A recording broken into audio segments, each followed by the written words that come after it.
How do you feel that the testimony went today before lawmakers? I thought it went well. I made my points that the Ivy League is way too expensive. There are potential antitrust violations here that really need to be looked into, and I called on the committee to testify Brown's president, Christina Paxson, to really get to the bottom of why Brown is charging students $93,000 a year for 1 year of college. To subpoena President Paxson, right? I think we'll worry your exact That's right, words yes. to call her in. Yep. I think, I doubt that she would go willingly, so I think a subpoena is in order. Real reaction from lawmakers. You know, I saw that obviously like Representative Jim Jordan came to your defense, Jamie Raskin, obviously different sides of the aisle.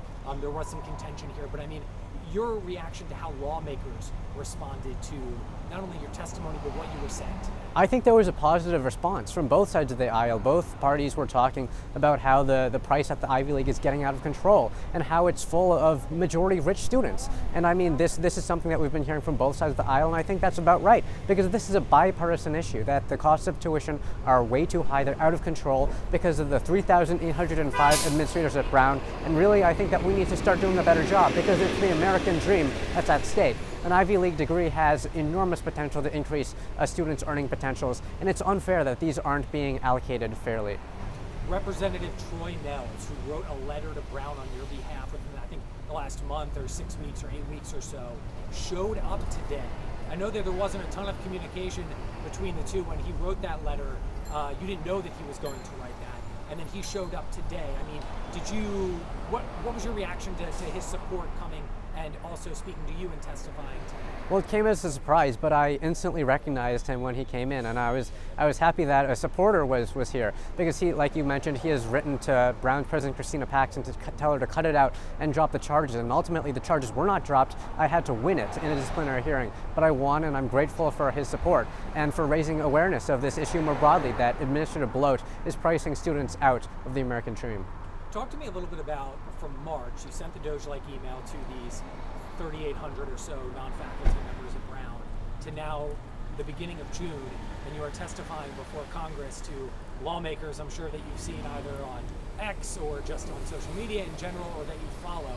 I mean, quite the timeline here in terms of sending the email to the national recognition to now being in DC and testifying. So walk me through just kind of the reaction to like finally being here, and then also kind of speak to like the progression of how serious certain lawmakers are taking. Absolutely, it's been a wild 90 days. I certainly didn't expect to be having this much of an impact, but I think it's not about me, Alex Shea. It's about the issue. It's that students feel that the pain is that they're being forced to pay these exorbitant prices for a year at college. And I think really it resonates with a lot of people, and that's why it's gotten all the national attention that it has, because people recognize that it's wrong for schools to be charging this much, for them to be colluding on their financial aid packages, and I think it's about time that the American public is asking for their lawmakers to make a change, and I think it's good that they've taken up that initiative. It was a no-brainer for you when you got the email, or when you had correspondence with lawmakers, Representative Jim Jordan, to express interest or to call you to come here today. You basically said, like, it's a no-brainer, I'm going to be here. Absolutely. I was honored to be invited and to be a voice of the students who are going to these institutions. Among the other witnesses was an economist, a lawyer, but I thought that it was important that there would be a student on the panel to give the voice of the students who are footing the bill for these thousands of administrators. We talked about this off camera, and I do want to bring it up. I mean, you kind of, in your opening statement, you talked about how you are able, and you've been vocal about, you're fortunate enough to have parents and a family that can send you to go to a school like Brown University. And the reason I bring this up is because we discussed, you kind of like wanted to take the blow out of someone else delivering the blow, maybe lawmakers from the other side of the aisle taking the blow or coming at you for that, like, hey, if you're concerned about it, how can you afford it?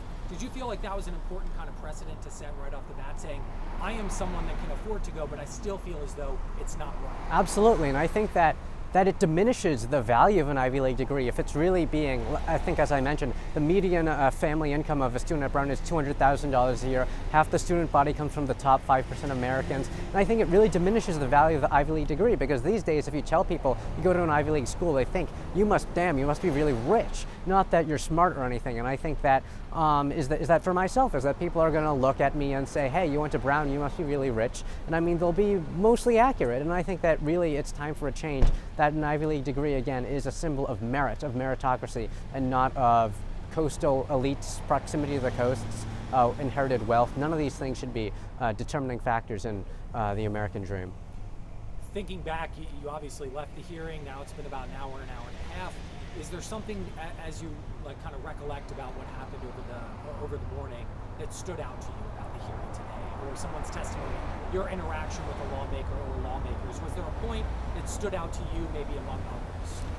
I think I'm just happy to be here and happy that that lawmakers are taking this issue seriously, because this is an issue that has persisted for a while, and I think I'm glad that finally some action is being taken with regards to this. I mean, that it's clear that there were issues already. Last year, Brown had to settle Henry v. Brown University about potential price-fixing allegations, and they had to pay multiple millions of dollars. And so I think that now is the time for there to be change, and so I'm happy to be part of it.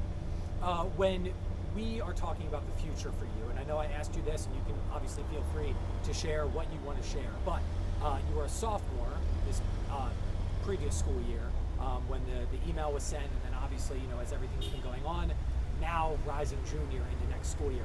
You told me that the plans, at least as of right now, are to attend Brown next year. Right, yes, going back to Brown is the plan. I'm not in any sort of trouble. I was cleared of all the disciplinary charges, so I can go back, and I guess I'm hopeful that that they will make changes, and that's what I'll continue to advocate for as long as I'm a student there.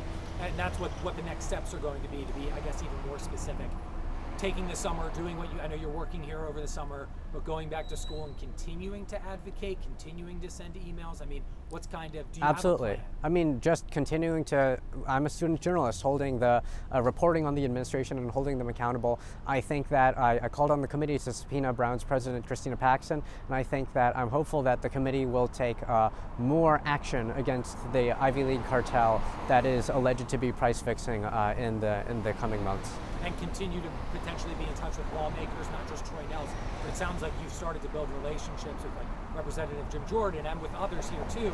I know even Elon Musk picked up on the story of the tweeters.